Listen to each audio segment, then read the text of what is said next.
Hello everyone, welcome to the chemistry times. आज हम discuss करेंगे एचटेट पीजीटी केमिस्ट्री 2018-2018 के सॉल्यूशन को डिस्कस करेंगे। तो चलिए स्टार्ट करते हैं क्लास को। तो देखो फर्स्ट क्वेश्चन क्या है भाई, the pK of acetic acid and pK of ammonium hydroxide are 4.76 and 4.75 respectively. The pH of ammonium acetate solution will be. यहाँ पर देखो आपको एक एसिड दिया है, बेस दिया है, दोनों ही कैसे हैं भाई, वीक है। एसिटिक एसिड वीक एसिड है और जो अमोनियम हाइड्रोक्साइड है ये क्या है भाई, वीक बेस है। और दोनों के लिए आपको क्या दे रखी है भाई, यहाँ पर वैल्यू गिवन है पीके और पीकेबी की। और पीएच जो इन दोनों के कॉम्बिनेशन से यहाँ पर सॉल्ट बनेगा अमोनियम एसिटेट। इस सॉल्ट के लिए आपको पीएच की वैल्यू कैलकुलेट करनी है। तो देखो पीएच का फॉर्मूला क्या होता है भाई, जब भी वीक एसिड और वीक बेस होता है तो जो फॉर्मूला बनता है पीएच कैलकुलेट करने का वो होता है 7 प्लस में हाफ पीके माइनस पीकेबी। ओके, अब यहाँ पर क्या करना है, सिर्फ आपको वैल्यू को पुट करना है। तो ये आ जाएगा 7 प्लस में हाफ पीके की वैल्यू क्या है अभी 4.76 माइनस 4.75। और ये पूरा आप जब सॉल्व करोगे कैलकुलेट करके तो आपके पास फाइनल जो आंसर आएगा वो होगा 7.005।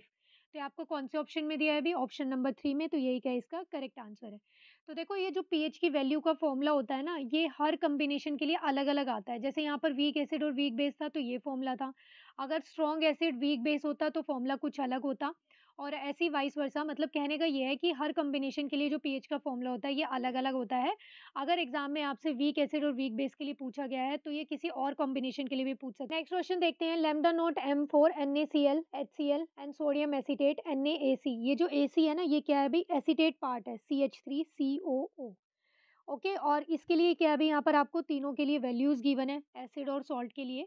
और यहाँ पर आपको किसके लिए वैल्यू कैलकुलेट करनी है अभी, एसिटिक एसिड के लिए कैलकुलेट करनी है। ये क्या बन जाएगा CH3CO, इसको क्या लिखा हुआ है इन्होंने AC। और ये H है, मतलब यहाँ पर ये क्या है H है। तो इस तरह से यहाँ पर ये लिखा हुआ है, इसके लिए आपको वैल्यू कैलकुलेट करनी है।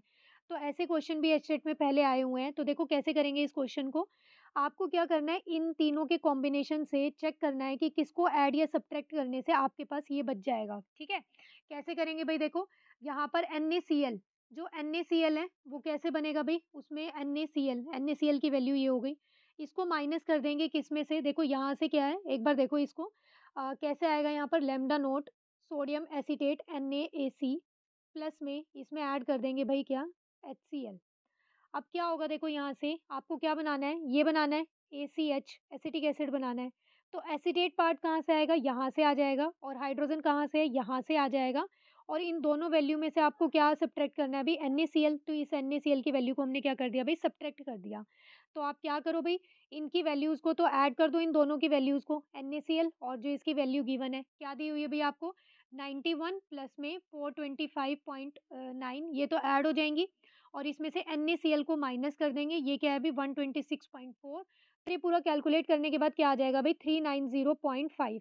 कौन से ऑप्शन में मैच हो रहा है अभी, ऑप्शन नंबर 3 में। तो यही क्या है इसका correct answer. Next question, the order of increasing metallic character is. यहाँ पर देखो आपको मेटालिक करेक्टर इंक्रीजिंग ऑर्डर में लगाना है, जो भी आपको एलिमेंट्स गिवन है।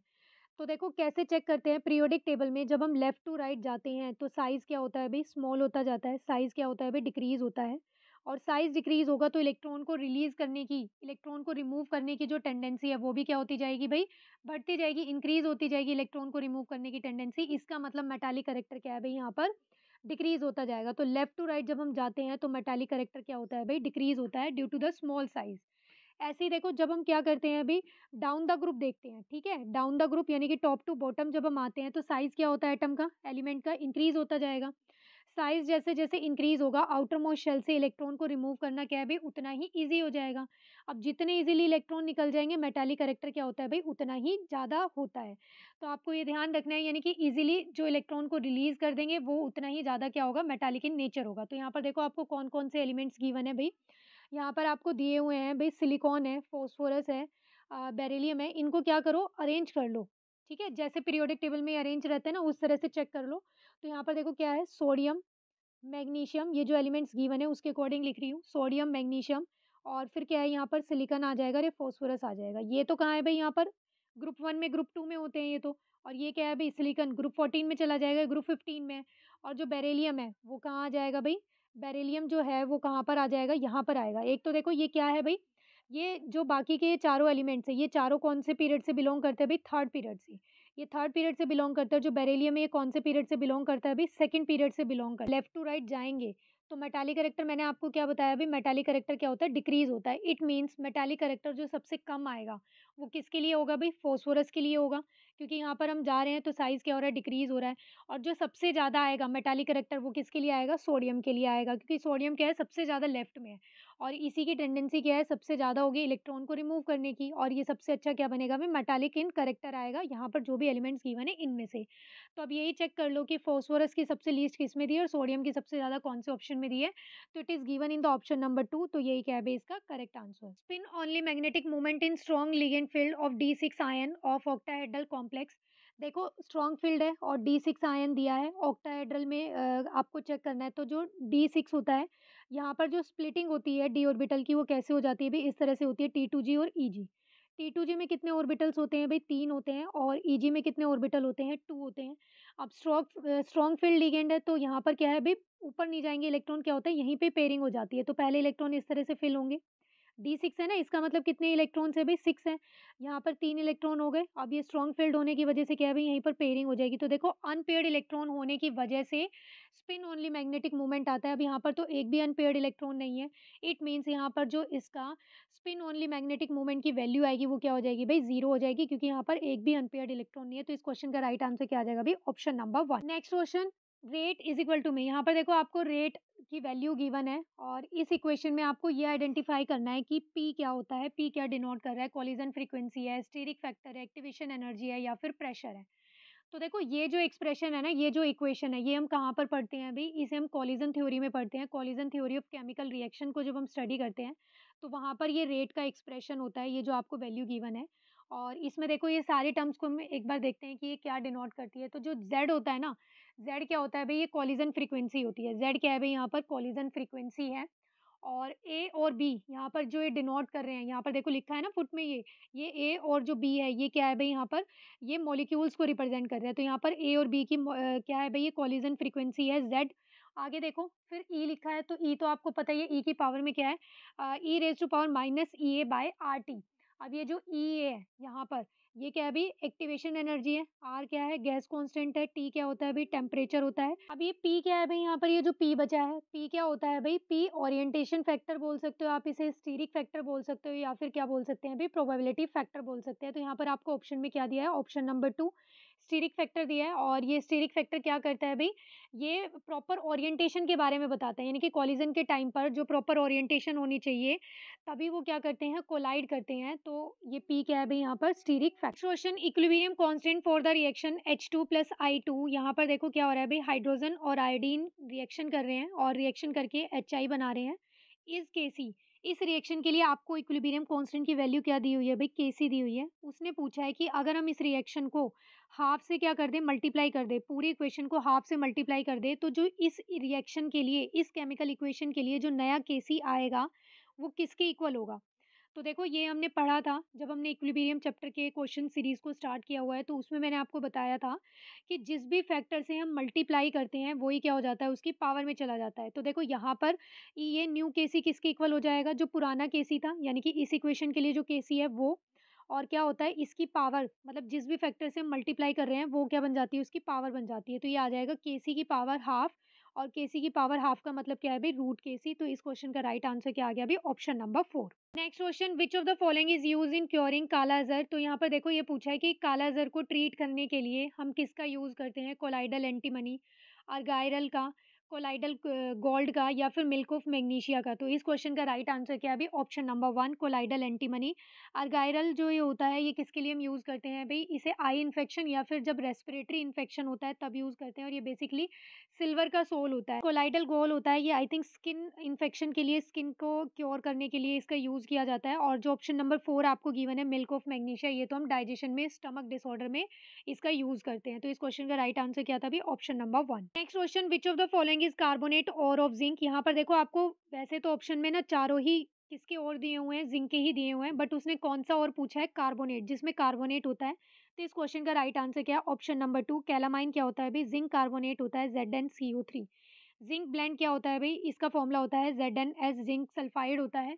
जिंसाइड क्या होता है भाई? ये जिंक ऑक्साइड होता है। और जो ये सैफलराइट होता है, इसमें क्या होते हैं भई, इसमें ज़िंक होता है, आयरन होता है, सल्फर होता है। तो ये सभी क्या हैं भई, ओर्स हैं ज़िंक के, बट उसने कार्बोनेट और पूछा था, तो क्वेश्चन का आंसर क्या आ गया अभी, ऑप्शन नंबर 2। नेक्स्ट क्वेश्चन देखते हैं, ये केमिकल इक्विलिब्रियम से क्वेश्चन है कि the T half of a reaction is double as the initial concentration of the reactant is double. कि भाई हमने क्या किया है, इनिशियल कंसंट्रेशन जो होती है ना उसको डबल कर दिया, तो टी हाफ भी डबल हो गया।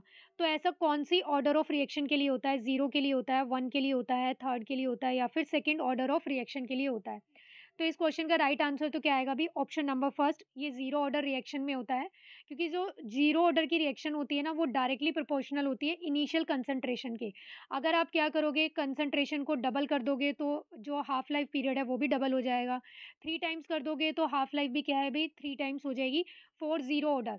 और ये आप कैलकुलेट भी कर सकते हो कि बाकी जो ऑर्डर ऑफ रिएक्शन है, इनके साथ इनिशियल कंसंट्रेशन का क्या रिलेशन होता है। कैसे कैलकुलेट करते हैं देखो, ये हम कैलकुलेट कर सकते हैं, T half is equal to में वन अपॉन में कंसंट्रेशन, कंसंट्रेशन को मैं यहाँ ए से डिनोट कर देती हूँ, और इसकी पावर एन माइनस वन। अब देखो, ये आपको ज़ीरो ऑर्डर के लिए कैलकुलेट करना था, तो ज़ीरो ऑर्डर के लिए कैलकुलेट करोगे तो देखो यहाँ पर ज़ीरो पुट करोगे। ज़ीरो पुट करोगे तो क्या हो जाएगा भई, ए की पावर -1 हो जाएगी। अब ए की पावर -1 यानी कि ऊपर जाएगा तो ये क्या हो जाएगा, पॉज़िटिव पावर ही हो गई। तो यानी कि टी हाफ क्या है भई, इसके डायरेक्टली प्रोपोर्शनल हो गया इनिशियल कंसंट्रेशन के। इट मीन्स ए जितना ज़्यादा बढ़ेगा, टी हाफ भी इंक्रीज़ हो जाएगा। ये कम होगा तो ये भी कम हो जाएगा। ऐसे ही देखो, सेकंड ऑर्डर के फर्स्ट ऑर्डर के लिए आपको कैलकुलेट करना हो तो यहाँ पर क्या पुट कर दो भई, 1। जब आप 1 पुट करोगे तो यहाँ पर क्या है, ए 1 अपॉन में क्या आ जाएगा, ए की पावर 0, और किसी की भी पावर 0 होती है, इसका मतलब क्या होता है 1। तो अब देखो यहाँ पर टी हाफ के साथ इस इनिशियल कंसंट्रेशन का कोई रिलेशन ही नहीं आया, तो यानी कि फर्स्ट ऑर्डर के लिए क्या होता है अभी, इंडिपेंडेंट होता है। तो इस तरह से आप सेकंड और थर्ड ऑर्डर के लिए भी चेक कर सकते हो कि क्या आएगा, आपको बस ये रिलेशन को ध्यान रखना है। नेक्स्ट क्वेश्चन देखते हैं, what is the total number of orbitals associated with the principal quantum number 3। यहाँ पर देखो, आपको ये बताना है टोटल जो ऑर्बिटल्स है वो कितने आएंगे अगर क्वांटम नंबर 3 है। तो इसके लिए हमारे पास फॉर्मूला होता है, क्या होता है अभी, एन स्क्वायर। एन स्क्वायर क्या हो जाएगा, एन की वैल्यू जो आपको गिवन है, थ्री का स्क्वायर, ये क्या आ गया भाई, यहाँ पर 9 आ गया। तो कितने ऑर्बिटल्स आ गए भाई, 9 आ गए। तो इस क्वेश्चन का राइट आंसर क्या है अभी, option number 3। Next question, the double bond in C2 consist of. ये क्वेश्चन भी रिपीटेड क्वेश्चन है, पहले आया हुआ है कि C2 मॉलिक्यूल जो होता है, इसमें डबल बॉन्ड जो होता है उसमें क्या है, दोनों सिग्मा बॉन्ड होते हैं, दोनों पाई बॉन्ड होते हैं, एक सिग्मा एक पाई होता है, या फिर दोनों कोऑर्डिनेट बॉन्ड होते हैं। तो भाई C2 जो मॉलिक्यूल होता है, जब आप इसका एमओटी डायग्राम देखोगे, मॉलिक्यूलर ऑर्बिटल डायग्राम इसका देखोगे, तो उसके अकॉर्डिंग हम देखते हैं कि इसमें जो बॉन्ड बनते हैं दोनों ही कैसे बनते हैं अभी, पाई बॉन्ड बनते हैं। तो इस क्वेश्चन का राइट आंसर क्या आ जाएगा अभी, option number 2। Question, the correct order of energy of 2s orbital of the following. यहाँ पर देखो, आपको कुछ एलिमेंट्स दिए हुए हैं और इनके लिए आपको करेक्ट ऑर्डर आइडेंटिफाई करना है 2s ऑर्बिटल का। अब इन एलिमेंट्स को जब आप देखोगे ना, तो ये एक ही ग्रुप से बिलोंग करते हैं। जैसे देखो, lithium, sodium, potassium. Down the group क्या होता है भाई, down the group size increase होता जाता है। क्यों इंक्रीज होता है, क्योंकि number of shells, new shells क्या होती हैं भाई, ऐड होती जाती है। तो जितनी ज़्यादा नंबर ऑफ शेल्स ऐड होती जाएंगी, यानी कि साइज इंक्रीज होता जाएगा। और साइज इंक्रीज होगा तो डाउन द ग्रुप जब हम आते हैं, ठीक है, तो क्या हो जाएगा भाई, जो एनर्जी है वो भी क्या हो जाएगी भाई, डिक्रीज हो जाएगी। यानी कि 2s ऑर्बिटल, यानी कि न्यूक्लियस से वो जितनी दूर जाता जाएगा, उसकी एनर्जी क्या है भाई, उतनी ही डिक्रीज होती जाएगी। तो इट मीन सबसे ज़्यादा एनर्जी किसकी आनी चाहिए भाई, यहाँ पर ये जो मैंने ग्रुप्स के एलिमेंट्स लिखे हैं, इनमें लिथियम की आनी चाहिए। अब यहाँ पर हाइड्रोजन भी होता है, तो सबसे ज़्यादा जो एनर्जी आएगी वो किसकी होगी भाई, हाइड्रोजन की होगी। और सबसे कम किसकी आएगी, इसकी पोटाशियम की आएगी। तो इस क्वेश्चन का राइट आंसर क्या आ जाएगा भाई, option number 2। Next question, which one of the following has lowest enthalpy of atomization. तो ये आप कैसे चेक करोगे, यहाँ पर आप ये चेक कर लो कि किसके पास अनपेयर्ड इलेक्ट्रॉन है।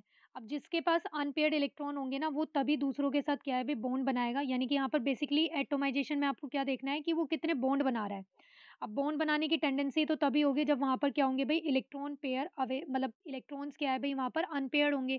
अगर सारे ही पेयर्ड है तो वहाँ पर तो बनेंगे ही नहीं। तो जब आप ये कॉन्फ़िगरेशन चेक करोगे इन सारे एलिमेंट्स की, तो जो ज़िंक है, इसका एंथैल्पी ऑफ एटोमाइजेशन क्या आ जाएगा भाई, 0 आ जाएगा। क्योंकि यहाँ पर क्या है भाई, कोई भी इंटर एटॉमिक बॉन्ड नहीं बनेंगे। इसकी जो कॉन्फ़िगरेशन होती है, वो क्या होती है भाई, 3d10 4s2 होती है। तो यहाँ पर कोई अनपेयर्ड इलेक्ट्रॉन नहीं है। Question, which of the following is incorrect for chemisorption. यहाँ पर देखो, केमीज ऑप्शन के रिगार्डिंग कुछ स्टेटमेंट्स गिवन है, आपको कैरेक्टरिस्टिक्स दिए हुए हैं, और उसमें से एक कैरेक्टरिस्टिक आपको रॉन्ग दिया हुआ है।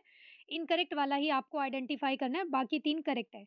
तो जो एड्सॉर्प्शन होता है वो 2 तरीके के हम पढ़ते हैं, एक फिज़िकल और एक केमी एड्सॉर्प्शन। तो दोनों को हम एक बार देखते हैं कि दोनों क्या होते हैं, फिर उसके बाद यहाँ से अपने आंसर को इनकरेक्ट स्टेटमेंट को आइडेंटिफ़ाई करेंगे। तो देखो फिज़िकल एड्सॉर्प्शन क्या होता है, जब एड्सोर्बेट और जो एड्सोर्बेंट मॉलिक्यूल्स होते हैं, दोनों के बीच में वीक फोर्सेज़ होते हैं, तो वो फिज़िकल एड्सॉर्प्शन होता है। और अगर स्ट्रॉन्ग बॉन्ड है और वहाँ पर केमिकल बॉन्ड्स बन रहे हैं, तो वो क्या होता है अभी केमिसॉर्प्शन होता है। फिजिकल एड्सॉर्प्शन में जो एंथैल्पी ऑफ एड्सॉर्प्शन होती है वो लो होती है और इसकी रेंज क्या होती है 10 से 40 होती है। और केमिसॉर्प्शन में यहाँ पर केमिकल बॉन्ड्स बन रहे हैं, इसीलिए यहाँ पर जो एंथैल्पी ऑफ एड्सॉर्प्शन होता है वो हाई होता है और इसकी रेंज क्या होती है 40 से 400 होती है। फिजिकल एड्सॉर्प्शन में कोई एक्टिवेशन एनर्जी इन्वॉल्व नहीं होती है। यहाँ पर केमिसॉर्प्शन में क्या है सिग्निफिकेंट एक्टिवेशन एनर्जी इन्वॉल्व होती है। यहाँ पर एड्सॉर्प्शन में फिजिकल एड्सॉर्प्शन में क्या है लो टेम्परेचर और हाई प्रेशर होता है। और यहाँ पर क्या होता है इसका अपोजिट हो जाएगा, क्या है हाई टेम्परेचर और हाई प्रेशर होता है। जो फिजिकल एड्सॉर्प्शन है ये क्या है स्पेसिफिक इन नेचर नहीं होता। यहाँ पर क्या दिया हुआ है देखो, all gases are adsorb on all solids, no compounds are form. यहाँ पर कोई मतलब न्यू कंपाउंड नहीं बनता है, सब में एड्सॉर्प्शन हो जाएगी। केमिज ऑप्शन में देखो क्या है ये हाईली स्पेसिफिक इन नेचर रहता है। यहाँ पर क्या है एड्सोर्बेंट और जो एड्सोर्बेट्स रहते हैं इनमें पॉसिबिलिटी रहती है कि ये रिएक्ट करके क्या कर ले न्यू कंपाउंड को फॉर्म कर ले। जो फिजिकल एड्सॉर्प्शन है अब ये क्या है रिवर्सिबल इन नेचर होता है। और जो केमिज ऑप्शन है ये क्या होता है इरिवर्सिबल इन नेचर होता है। फिजिकल एड्सॉर्प्शन में मल्टी लेयर फॉर्मेशन कॉमन होती है और जो केमिज ऑप्शन होता है इसमें मोनोलेयर फॉर्मेशन होता है। तो अब हम यहाँ पर अपने करेक्टरिस्टिक्स को देखते हैं जो आपको ऑप्शंस में दिए हुए हैं और इनकरेक्ट को आइडेंटिफाई करते हैं। ये बोला है कि it is a highly specific in nature, कि भई जो केमिज़ ऑप्शन है वो हाईली स्पेसिफिक इन नेचर होता है, बिल्कुल करेक्ट है। सेकंड आपको दिया है कि it results into multi molecular layer. तो देखो अभी मैंने आपको बताया कि जो केमिज़ ऑप्शन होता है वो कैसा होता है मोनो लेयर होता है और मल्टी लेयर क्या होता है फिजिकल एडसॉर्प्शन होता है। तो यही वाला स्टेटमेंट क्या है रॉन्ग दिया हुआ है, इनकरेक्ट, यानी कि यही क्या है आपका आंसर। नेक्स्ट देखो क्या है, it is caused by chemical bond formation, बिल्कुल करेक्ट है कि यहाँ पर केमिकल बॉन्ड्स बनते हैं। और it is irreversible in nature, अब देखो केमिकल बॉन्ड्स बन रहे हैं तो ये इरिवर्सिबल तो होगा ही। Question the molar conductivity of a solution, ये पूछा है कि डाइल्यूट करते हैं हम तो किसी भी सॉल्यूशन को, तो उसकी मोलर कंडक्टिविटी पे क्या इफेक्ट पड़ता है भाई, वो इंक्रीज होती है, डिक्रीज होती है, सेम रहती है, या फिर पहले इंक्रीज होती है फिर डिक्रीज होती है। तो देखो जब भी हम डाइल्यूट करेंगे तो डाइल्यूट करने पर क्या है और ज़्यादा आयंस यानी कि स्पेस अवेलेबल हो जाएगा। जैसे सपोज़ यहाँ पर पहले 100 ml था, अब अगर आपने इसको डाइल्यूट कर दिया, सपोज़ इसमें 100 ml और ऐड कर दिया तो कितना हो गया भई 200 ml हो गया। तो यहाँ पर क्या है और ज़्यादा स्पेस अवेलेबल हो गया आयंस के मूवमेंट के लिए, आयंस के इधर-उधर मूव करने के लिए। अब आयंस इधर-उधर मूव कर सकते हैं तो यानी कि यहाँ पर मोबिलिटी क्या हो गई भई आयंस की इंक्रीज़ हो गई। अगर आयंस की मोबिलिटी इंक्रीज़ हुई है, उनकी मूवमेंट इंक्रीज़ हो गई तो इट मीन्स मोलर कंडक्टिविटी भी क्या होगी भई इंक्रीज़ होगी। तो इस क्वेश्चन का राइट आंसर क्या है option number 1। Next question, in which of the following del G naught is correctly related to E naught cell. यहाँ पर गिब्स एनर्जी और ई नोट सेल के बीच में भाई रिलेशन पूछा है। तो इस क्वेश्चन का राइट आंसर क्या आ जाएगा अभी ऑप्शन नंबर 4। ये क्या होता है भाई गिब्स एनर्जी क्या होती है, चेंज इन गिब्स एनर्जी होती है minus N F E naught cell. ये ई नोट सेल है, यहाँ पर एफ क्या होता है फैराडे कांस्टेंट, एन क्या होता है भाई नंबर ऑफ इलेक्ट्रॉन्स जो भी यहाँ पर इन्वॉल्व होते हैं। और देखो यहाँ पर कंडीशन आपको क्या ध्यान रखनी है कि ये ई नोट शुड भी क्या होना चाहिए भी ग्रेटर देन 0 होना चाहिए, मतलब कि ये पॉजिटिव होना चाहिए। और जो डेल जी नोट है ये कैसा होना चाहिए भी नेगेटिव होना चाहिए, यानी कि लेस देन 0 होना चाहिए इस एक्सप्रेशन के लिए भी और स्पॉन्टेनिटी ऑफ रिएक्शन के लिए भी। ठीक है, ये पॉइंट आपको ध्यान रखना है, ये और भी एग्जाम में पूछे हुए हैं कि ई नोट शुड भी और जी नोट की वैल्यू कैसी होनी चाहिए। Next question, the fluctuating power of which of the following is highest for the coagulation. यहाँ पर देखो आपको एक सोल दिया हुआ है एल्युमिनियम का और इसके लिए क्या पूछा है उसने कोएगुलेशन पावर पूछी है कि क्या आएगी। तो देखो ये कैसा सोल है भाई, पॉजिटिव सोल होता है ये। और ये अगर पॉजिटिव सोल है तो ये किससे बैलेंस होगा भाई, ये इसके लिए जो फ्लक्चुएटिंग पावर देखेंगे हम ये कौन से आयन से बैलेंस आउट होगा भाई, नेगेटिव से होगा। और जितना ज़्यादा नेगेटिव चार्ज होगा उतना ही ज़्यादा क्या है भाई यहाँ पर फ्लक्चुएटिंग पावर बनेगी, हाईएस्ट कोएगुलेशन आएगा। तो इस क्वेश्चन का राइट आंसर क्या आ जाएगा भाई, ये तो बनेंगे नहीं, ये दोनों सोडियम और ये तो क्योंकि ये पॉजिटिव सोल है और इसके लिए हमें क्या चाहिए भाई नेगेटिव सोल चाहिए। तो ये नेगेटिव यहाँ पर देखो दो ही हैं, एक तो सल्फेट और एक ये, इस पे क्या है -2 चार्ज है और इस पे क्या है भाई -4 चार्ज है। तो इस क्वेश्चन का राइट आंसर क्या आ जाएगा ऑप्शन नंबर 3।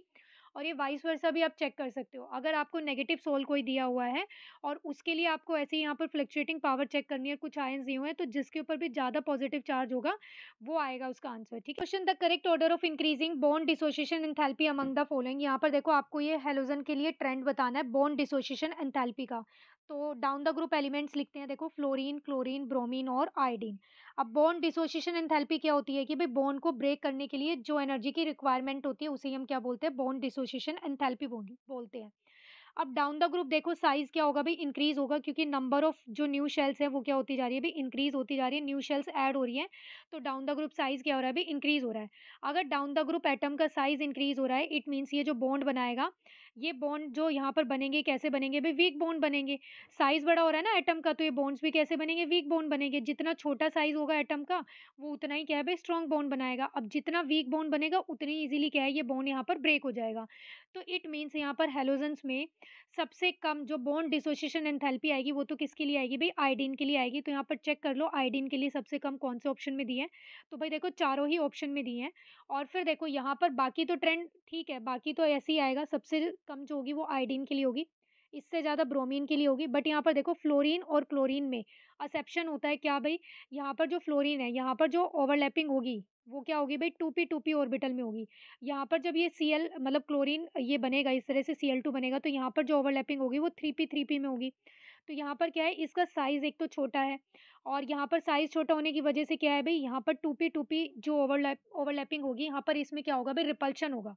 तो इस रिपल्शन की वजह से यहाँ पर जो इसकी बॉन्ड डिसोसिएशन एंथैल्पी होती है ना, वो कम होती है एज़ कम्पेयर टू क्लोरीन। यहाँ पर 3p में जो ये ओवरलैपिंग होती है, ये ज़्यादा अच्छी होती है एज़ कम्पेयर टू दिस। तो इसलिए फ्लोरीन और क्लोरीन में से जो क्लोरीन है, इसके लिए बॉन्ड डिसोसिएशन एंथैल्पी क्या होती है भई, ज़्यादा होती है। तो यहाँ पर जिस भी ऑप्शन में आपको फ्लोरीन की सबसे ज़्यादा दी हुई है ना, उसको कट कर दो।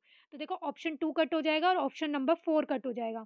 अब इन दोनों में से देखो बाकी तो आपको पता ही चल गया। अब बाकी में क्या है भई, इसके बाद क्लोरीन आएगा सबसे पहले, तो फिर फ्लोरीन आएगा, फिर ब्रोमीन और फिर आयोडीन है। तो इस क्वेश्चन का राइट आंसर क्या आ गया भई, option number 3। Question the correct electronic configuration of niobium. यहाँ पर देखो नियोबियम की इलेक्ट्रॉनिक कॉन्फ़िगरेशन पूछी है, करेक्ट क्या बनेगी? तो जो नियोबियम होता है ना, ये वेनेडियम वाले ग्रुप से बिलॉन्ग करता है। अब वेनेडियम की जो कॉन्फ़िगरेशन होती है, मतलब वो क्या बनेगी भई, 3d3 4s2 होती है।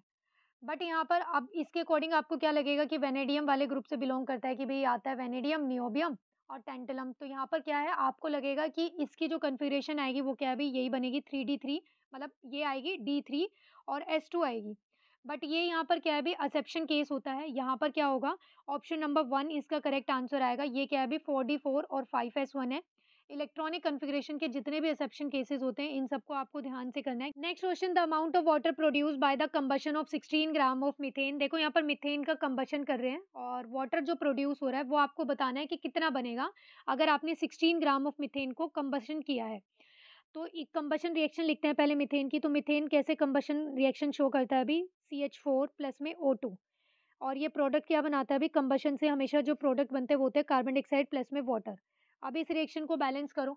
तो जब हम बैलेंस करेंगे तो यहाँ पर क्या है भई, ये 2 हो जाएगा और ये यहाँ पर भी 2 हो जाएगा, तो ये रिएक्शन क्या हो गई, बैलेंस हो गई। अब उसने बात किस-किस की है, मीथेन की और वाटर की बात की है, तो इनके मास को कैलकुलेट कर लो। तो देखो यहाँ पर जो ये 1 मोल ही है और यहाँ पर ये क्या है, 2 मोल है। अब इसके 1 मोल का जब आप मास कैलकुलेट करोगे क्या आएगा भई, 16 ग्राम आएगा। यहाँ पर 1 मोल के लिए जो आएगा वो कितना होगा, 18।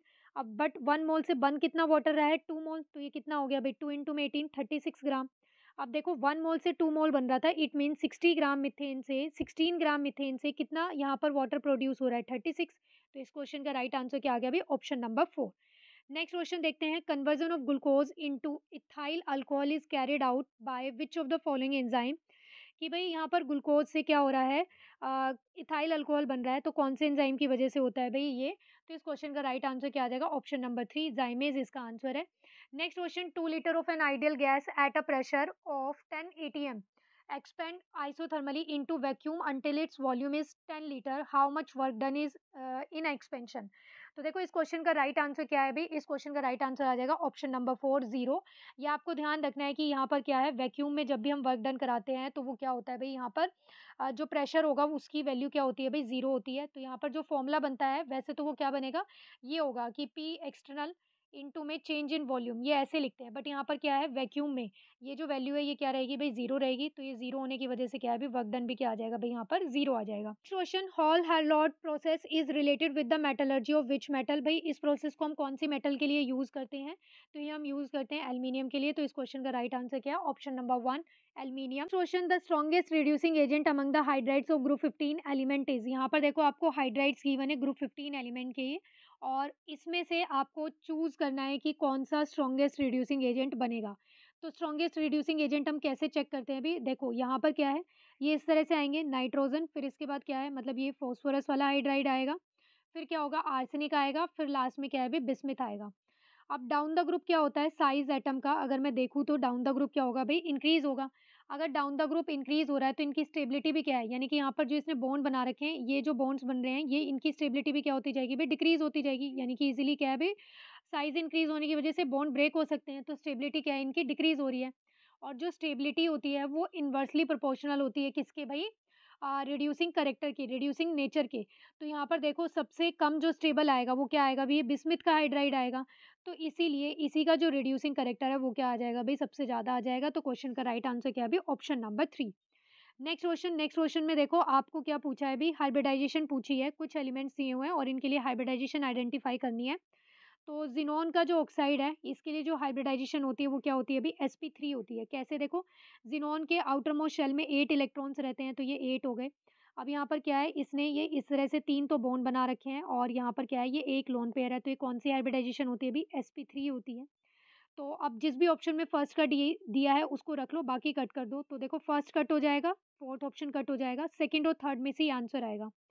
फिर देखो ज़ीनॉन का क्या दिया हुआ है अभी आपको, फ्लोराइड दिया हुआ है, यानी कि ज़ीनॉन ने 6 फ्लोरीन के साथ यहाँ पर एक कंपाउंड बनाया हुआ है। तो यहाँ पर देखो सेम वही चीज़, यहाँ पर 6 तो बॉन्ड ही बन रहे हैं, तो यानी कि ये बन जाएगा इस तरह से sp3, और यहाँ पर ये क्या आ जाएगा अभी, sp3d3 आ जाएगा। क्या आ जाएगा अभी यहाँ पर, sp3d3 आ जाएगा। तो ऐसा देखो कौन से ऑप्शन में आपको दिया हुआ है अभी, sp3d3 ये आपको गिवन है सेकंड का सी में। तो इस क्वेश्चन का राइट आंसर क्या आ जाएगा अभी, ऑप्शन नंबर 3। हाइब्रिडाइजेशन पे हमने एक डिटेल वीडियो डिस्कस किया हुआ है कि किस तरह से हम हाइब्रिडाइजेशन को कैलकुलेट करते हैं, तो वो वाली वीडियो को आप चेकआउट कर सकते हो। इस क्वेश्चन का राइट आंसर क्या था अभी, option number 3। Next question, which of the following is an example of solid sol, तो देखो यहाँ पर सॉलिड सॉल्यूशन का एग्जांपल पूछा है। तो यहाँ पर जो डिस्पर्स फेज और डिस्पर्सन मीडियम, या फिर आप बोल सकते हो सॉल्यूट और जो सॉल्वेंट है वो दोनों कैसे होंगे भाई, सॉलिड स्टेट में होंगे। तो ऑप्शन को चेक करो, कैम्फर इन नाइट्रोजन गैस, तो यहाँ पर तो देखो गैस दे दिया, ये कट हो गया। सेकंड है glucose with dissolve in water, water दे दिया, ये भी कैंसिल हो गया। ऑप्शन नंबर 4 में भी देखो नाइट्रोजन गैस दिया है, तो इस क्वेश्चन का राइट आंसर क्या है, option number 3, amalgam of mercury with sodium. Next question, the element Z की वैल्यू, यहाँ पर देखो आपको एटॉमिक नंबर दिया हुआ है 119, would be place in which family of periodic table. तो देखो जो 118 एलिमेंट होता है ना, ये कौन से ग्रुप से बिलोंग करता है, जिसका एटॉमिक नंबर ये है वो ग्रुप 18 से बिलोंग करता है, नोबल गैसेज से बिलोंग करता है। अब इसके बाद वैसे ही नॉर्मल स्टार्ट कर देते हैं हम। तो देखो 119 है, अब यहाँ पर 18 ग्रुप के बाद क्या है भाई, ग्रुप 1 ही आ जाएगा। तो ग्रुप 1 कौन से एलिमेंट्स होते हैं, अल्कली मेटल्स होते हैं। तो इस क्वेश्चन का राइट आंसर क्या है, ऑप्शन नंबर 4। ऐसे ही 120 होता तो वो किसका एग्जाम्पल बन जाता, मतलब कौन से ग्रुप से बिलोंग करता वो, ग्रुप 2 से बिलोंग करता, अल्कलाइन अर्थ मेटल। ये 120 वाला क्वेश्चन भी एचटेट में आया हुआ है। नेक्स्ट क्वेश्चन देखते हैं, which one of the following does not exist, यहाँ पर ये पूछा है कि कौन सा एलिमेंट एग्जिस्ट नहीं करता है। तो देखो जब हमने जिनॉन के कंपाउंड्स देखे थे, एक तो नोबल गैसेस जो होती हैं वो कंपाउंड से नहीं बनाते हैं, ठीक है, क्योंकि उनका ऑक्टेट कंप्लीट होता है। बट हमने क्या देखा था कि जिनॉन जो होता है वो बनाता है कंपाउंड्स नोबल गैसेस में से। और यहाँ पर देखो उसने नियोन दे दिया, तो नियोन का कोई कंपाउंड एग्जिस्ट नहीं करता है, तो ये ऑप्शन क्या हो जाएगा, कट हो जाएगा। सिर्फ जिनॉन ही बनाता है compounds. Next question, which of the following detergent is use in hair conditioner, hair conditioner में कौन से इसको हम यूज़ करते हैं, यहाँ पर देखो ऑप्शन नंबर 1 क्या है अभी, करेक्ट आंसर है इसका सिटाइल ट्राइमिथाइल अमोनियम ब्रोमाइड। और ये कैसा डिटर्जेंट होता है अभी, ये कटायनिक इन नेचर का होता है। Next question, carious method is use for the estimation of which element, यहाँ पर ये पूछा है कि केरियस मेथड को हम कौन से एलिमेंट के एस्टिमेशन के लिए यूज करते हैं। तो इस क्वेश्चन का राइट आंसर क्या है अभी, halogen, option number 1। Question, the stepwise and overall stability constant of coordination compound are related as, अब देखो स्टेप वाइज जो कांस्टेंट होता है उसको हम K1 K2 K3 इस तरह से डिनोट करते हैं, और जो ओवरऑल स्टेबिलिटी कांस्टेंट होता है उसको हम बीटा से डिनोट करते हैं। तो ओवरऑल तो क्या होता है भई जितने भी स्टेप्स में रिएक्शन हो रही है, यानी कि जितने भी स्टेप्स के ये कांस्टेंट आ रहे हैं, उन सब का ओवरऑल क्या होता है बीटा मतलब ये होता है ओवरऑल स्टेबिलिटी कांस्टेंट बीटा होता है और जो एक-एक स्टेप के लिए हम लिखते हैं, उसे हम के से डिनोट करते हैं। तो यहाँ पर इन दोनों के बीच में क्या रिलेशन होता है भई जितने भी स्टेप्स होते हैं, अगर मान लो 2 स्टेप्स है तो उन दोनों का कांस्टेंट क्या हो जाएगा इंडिविजुअल कांस्टेंट मल्टीप्लाई हो जाता है। अगर 4 स्टेप्स है तो 4 स्टेप का जो कांस्टेंट होगा वो मल्टीप्लाई हो जाएगा। तो यहाँ पर बीटा 4 पूछा है, तो बीटा 4 यानी चारों इंडिविजुअल स्टेप का मल्टीप्लिकेशन होगा। तो क्वेश्चन का राइट आंसर क्या आ गया भई option number 2। Next question the isooctane is यहाँ पर देखो आपको क्या करना है भई आइसोऑक्टेन आइडेंटिफाई करना है कि आइसोऑक्टेन क्या बनेगा। तो इस क्वेश्चन का राइट आंसर क्या है भई ऑप्शन नंबर 3 जो 2,2,4 ट्राइमिथाइल पेंटेन होता है, ये क्या होता है भई आइसोऑक्टेन होता है। तो ये थे आज के क्वेश्चंस जो बाकी के बचे हुए क्वेश्चन हैं 2018 के एग्ज़ाम के, उनको हम नेक्स्ट पार्ट में डिस्कस करेंगे। तब तक पढ़ते रहना, रिवाइज़ करते रहना। मिलते हैं नेक्स्ट क्लास में।